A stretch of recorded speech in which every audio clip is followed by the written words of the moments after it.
सदाशिवसमारम्भाम् श्रीकण्ठाचार्यमध्यमाम् अस्मदाचार्यपर्यन्ताम् वन्दे गुरुपरम्पराम्.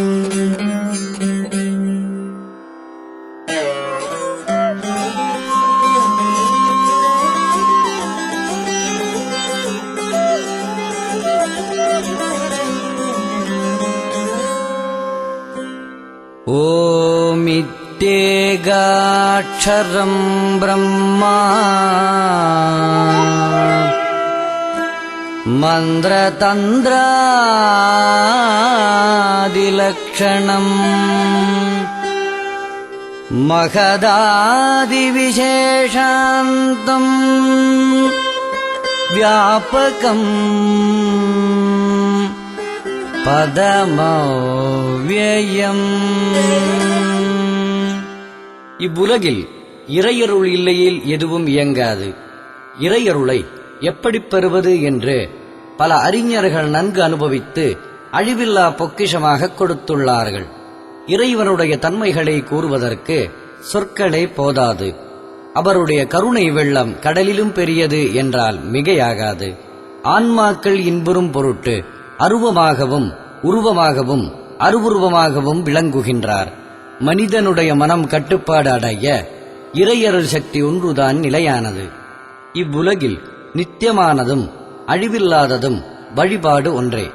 அந்த வழிபாட்டை எப்படி செய்வது, அதற்கு எந்த இடம் உகந்தது, எந்த காலங்களில் செய்தல் சிறப்பு என்று இறை வழிபாடு பற்றிய விசேஷமான குறிப்புகள், அதற்குடைய நியதிகள் சிவாகமங்களில் குறிப்பிடப்பட்டுள்ளது. சிவாகமங்களில் ஆலய நிர்மாணம், ஆலய அளவுகள், விக்கிரக அமைப்புகள், விக்கிரகங்களின் அளவுகள், அதற்குரிய பூஜை முறைகள், கால நிர்ணயம், மேலும் நித்திய பூஜைகள், திருவிழாக்கள், காமிய பூஜைகள், பிரதிஷ்டை, பிராயச்சித்தம், இன்னும் பல அரிய செய்திகள் அடங்கியுள்ளது. இறைவனை வழிபட மந்திரமாகவும் ஸ்தோத்திரமாகவும் ஜபம், பாராயணம், கீதம், நிருத்தம், வாத்தியம் இன்னும் பலவாறாக விவரித்து கூறுகின்றனர். ஆலயங்களில் விக்கிரகங்களை அதற்குரிய ஸ்தானங்களில் பிரதிஷ்டை செய்து கும்பாபிஷேகம் செய்து திருவிழாக்கள் நடத்தி முறைப்படி இறைவனுக்கு உபசாரம் செய்வித்து இறைவனை மகிழ்வித்து நாமும் மகிழ்ந்து இறைவனுடைய பெருமைகளை நினைந்து ஆடல் பாடல் முதலானவற்றால் ஆன்றோர்கள் மரபு வழி நடத்தி வந்துள்ளார்கள். அதில் ஆடும் பெருமானாக கணபதி, சுப்பிரமணியர், நடராஜர், அம்பிகை என்னும் பலவாறாக அமைந்துள்ளது. இறைவனை உருவ வழிபாடு செய்வது என்பது ஆதிகாலத்தில் முதலாக விநாயகப் பெருமானை அமைத்து வழிபாடு செய்து வந்துள்ளனர். விநாயகப் பெருமானை மஞ்சளினாலும் மண், சாணம், வெல்லம், புஷ்பம், கல், உலோகங்கள் இன்னும் பலவகையாக வழிபாடு செய்து வந்துள்ளனர். இன்றும் நடைமுறையில் உள்ளது. எந்த பூஜை செய்தாலும் முதலில் விநாயகரை நினைந்து வழிபட்டால் எல்லா செயல்களும் இடையூறின்றி செவ்வனே நடைபெறுவது தெள்ளத் தெளிவாகும்.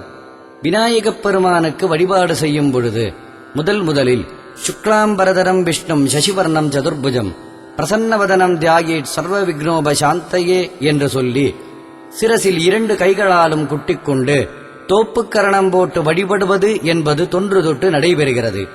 இதில் இறைவனை வணங்கும் பொழுது நம் உடலை அசைத்து இயங்கச் செய்வது, உடல் கோளாறுகளும் நீங்கி புத்துணர்வு ஏற்படுவது கண்கூடாக தெரிந்த உண்மை.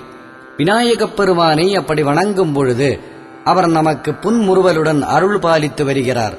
அப்படிப்பட்ட விநாயகப் பெருமானை வழிபடவும் அவர் அருள் பெறவும் பலவாறாக இருப்பினும் அவர் மகிழ்வது பாவராக தாளங்களில்தான் என்று நன்றாக விளங்குகின்றது. இசைக்கு செவிசாய்க்காமல் எந்த உயிரினமும் இல்லை. அந்த இசையுடன் அதற்குரிய தாளத்தில் இசையை ஒலிக்க நம் முன்னோர்கள் பல ராகங்கள் தாளங்கள் அமைத்து சங்கீதம் என்று கூறுகின்றனர். அந்த சங்கீதத்தில் பல ராகங்கள் இருப்பினும் விநாயகப் பெருமானுக்கு ஹம்சத்வனி என்ற ராகமும் ஆதிதாளமும் தோன்றியது விநாயகருக்கு உகந்ததாகவும் ஆன்றோர்கள் கூறியுள்ளனர். அந்த அடிப்படையில் பூஜை காலங்களில் கணபதி பெருமானுக்கு உகந்த கணபதி தாளம் என்று ஒரு அமைப்பை ஏற்படுத்தி தொன்று தொட்டு திருவிழா காலங்கள், பிரதிஷ்டை மற்றும் விநாயகப் பெருமான் சிறப்பு வழிபாடு, கணபதி ஹோமம் முதலான சிறப்பு பூஜை காலங்களில் கணபதி தாளம் சொல்லி விநாயகப் பெருமானை மகிழ்வித்து நாமும் பக்த ஜனங்களும் மகிழ்ந்து அவர் அருள் பெற்று எல்லா காரியங்களும் இடையூறின்றி சிறப்பாகவும் மேன்மையாகவும் நடைபெற கணபதி தாளம் என்ற இசை வழிபாட்டை விநாயகப் பெருமானுக்கு சமர்ப்பிக்கின்றோம். எல்லோரும் இன்புறக் கேட்டு செல்வத்துள் செல்வம் செவிச்செல்வம், அச்செல்வம் செல்வத்துள் எல்லாம் தலை என்ற வள்ளுவர் வாக்கை எண்ணி மகிழ்வோமாக.